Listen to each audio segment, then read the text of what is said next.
Bago tayo magsimula sa content natin, para sa ngayong araw na to, gusto ko lang sabihin sa inyo kung meron kayong kahit papano na nakuha na idea or kahit papano meron kayong natutunan dito sa ating YouTube channel, i-consider nyo sana na i-click yung subscribe button dahil isa yan sa mga way kung paano natin masustain etong YouTube channel natin at sa pamamagitan ng napakaraming pagla-like and share kahit papano marami tayong matulungan na tao na hindi mauto na kung sino-sinong Poncio Pilato dahil 18% lang mga tropa yung nakasubscribe dito sa ating YouTube channel. Pero salamat pa rin sa mga panonood ninyo at sana naman talaga i-consider ninyo yung pag-subscribe or pagpindot ng like and share or subscribe button dito sa ating YouTube channel.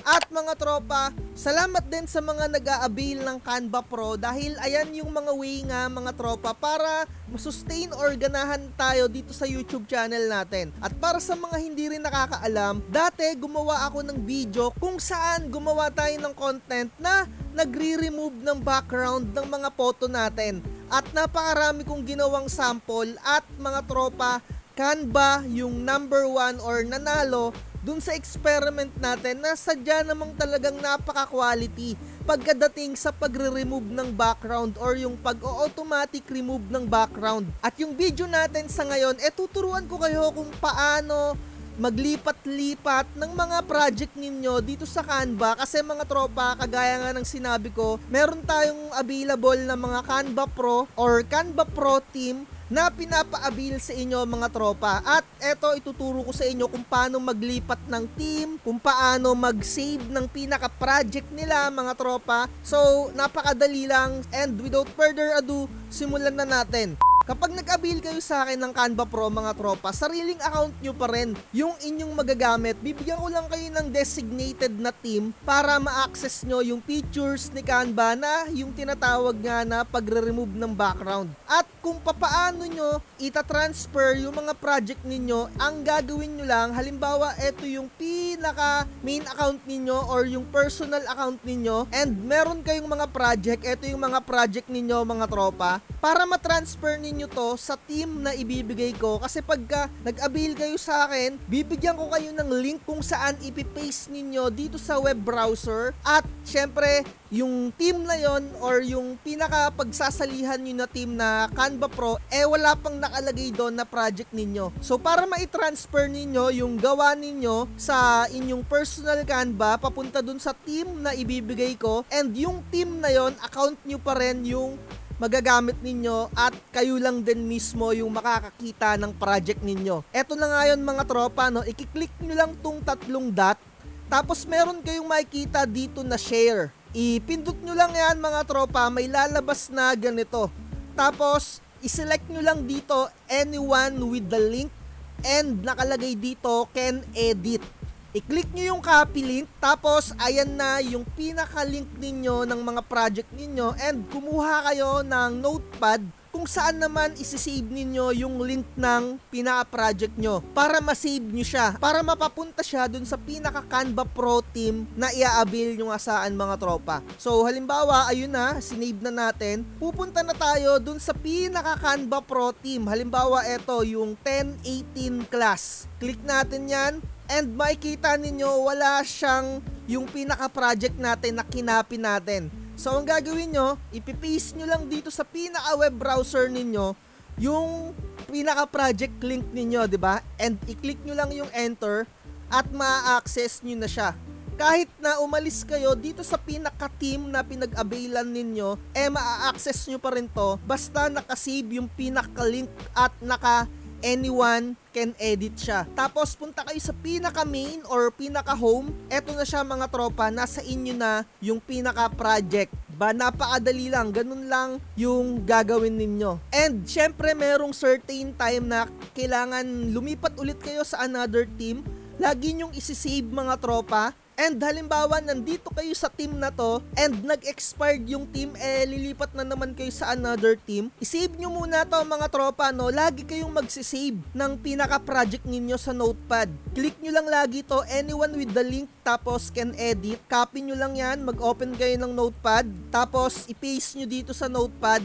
pwede nyo na tong i-close. Tapos halimbawa, bibigyan ko na kayo ng another team, lilipat na kayo, and nandito na kayo sa bagong team or kung saan team kayo lilipat, ipipaste nyo lang ulit mga tropa dito sa screen or sa web browser ninyo yung sinave ninyo na link. Lagi kayong magsisave ng mga project ninyo, no? And pagpunta nyo sa home, andito na siya mga tropa. Ayan na, 'di ba? Yung subscribe button. Nalipat na natin. So, from another team, ganun lang lagi yung gagawin ninyo. And merong mga nagtatanong paano daw umalis ng team kasi medyo napupunuan na sila or ang dami na nilang team na sinasalihan. Kagaya ng nakikita nyo dito. Ang gagawin nyo lang, pupunta lang kayo sa settings and hanapin ninyo mga tropa yung team profile. Once na nandito na kayo sa team profile, click nyo lang yung leave team. And kung ayaw nyong i-save yung mga pinaka-project ninyo, hayaan nyo na lang, 'di ba? Pero kung gusto nyo na i-save yung mga project niyo dito, papunta do sa another team, ganun lang ulit yung gagawin nyo. Click nyo yung share. Tapos, anyone with the link, binabago nyo yan, ayan o. Tapos, can edit. Copy nyo lang siya and i-paste nyo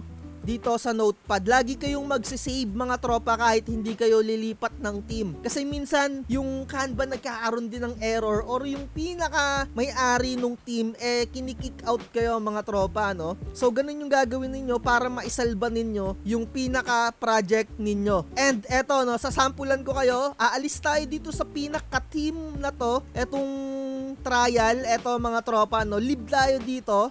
Click natin yung settings. Tapos, click nyo yung team profile. Hanapin nyo lang to, leave team. Click nyo yan. Once na makaklik natin yan, babalik tayo dun sa pinaka-personal profile natin. And makikita ninyo, no?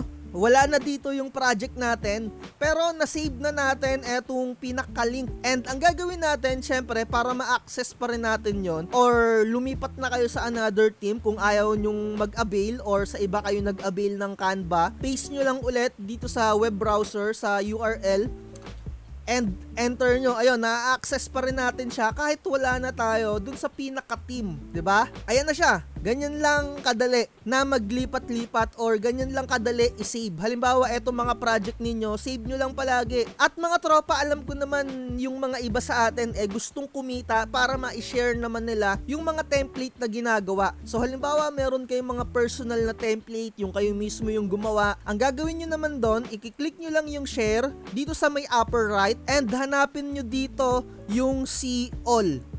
At gawin nyo or gawan nyo siya ng template link. Click nyo lang to and ayan, makakagawa kayo ng template. Pero mga tropa, kailangan naka-Canva Pro kayo. 'Di ba? Nakikita nyo naman. At gawin natin yan dun sa naka-Canva Pro tayo na team. Lipat lang tayo.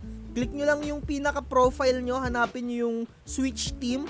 Lipat tayo dito. Tuturuan ko kayo kung paano gumawa ng template. And halimbawa, etong pagmumukha natin, wag na pala yan, no? Ito na lang yung gagawin natin. Eto, sample, no? Gagawan natin ng template. Select all nyo lang, hanapin nyo tong template link. And kailangan nga naka-Canva Pro kayo dito. Ayan. So, create template link. Antayin nyo lang siya and eto na yung pinaka-template. Ma-access na natin siya. So, once na i-paste natin siya dito or merong nag-avail sa inyo, eto yung ibibigay nyo sa nag-avail. Kiklik nyo yan or enter nyo. Ayan, no? Nakalagay na. Eto na yung pinaka-template ninyo and pwede nyo na siyang gamitin. At mga tropa, pwede nyo na din i-edit. Yung iba kasi na mga nagbebenta ng template, hindi nila ginagawa ng template link. Kaya ang nangyayari, kapag binigay nila yung link na pinag-availan nila or yung nag-avail, halimbawa, ako yung original na gumagawa ng template, tapos binenta ko yung template, hindi nila ginawa ng template link. Kapag yung nag-avail sa'yo, binura to, ang mangyayari dun sa pinaka-main source, burado rin. Pero mga tropa, kung ginawa nyo ng template or public template na link, hindi mabubura yung pinaka-original ninyo. Ayan o, hindi siya mabubura.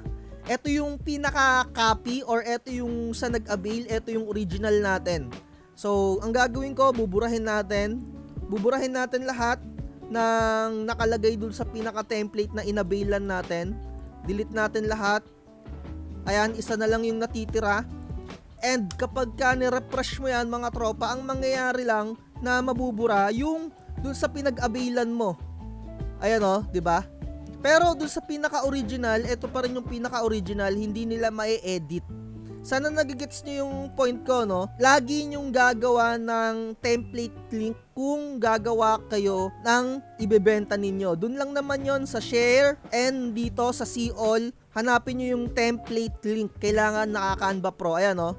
Click nyo lang to. 'Di ba? Ginawan ko lang kayo ng content kasi yung mga nag-a-avail sa atin ng Canva Pro, yung iba hindi nila alam kung paano lumipat ng team, kung paano i-save yung kanilang template link, or paano i-save yung pinaka-project nila, or kung paano mag-transfer ng mga project nila into new team. So, ganun lang. And again, mga tropa, yung pinapa-avail natin ng Canva Pro, yung medyo budget meals lang, no? Gusto ko lang din kahit papano na ma-share sa inyo yung mga budget meals na Canva. Pero kung gusto nyo na sa mismong Canva kayo mag-avail kayo. Nasa sa inyo naman yan. Para hindi kayo palipat-lipat ng team. 'Di ba? Meron naman kayong choice eh. And kung gusto niyo medyo maka-budget gamings, kung okay lang sa inyo yung pa-transfer ng team, message lang kayo sa Facebook page natin. 'Di ba? So, ayun lang. Sa mga gusto mag-avail, message lang sa Facebook page natin. Alam nyo naman kung ano yung Facebook page natin. Ilalagay ko na lang sa description ng video na to. At sa mga gustong mag-avail ng mga templates, yung one-time payment natin na cloud server, laging available yan. Minsan or madalas nagpo-promo tayo para kahit papano yung iba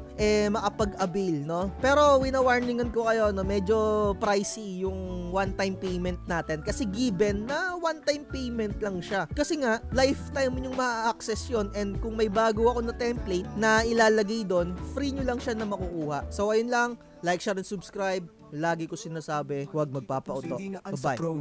Huwag kang magpapauto, mag-isip ka sa pilian sa laro ng buhay.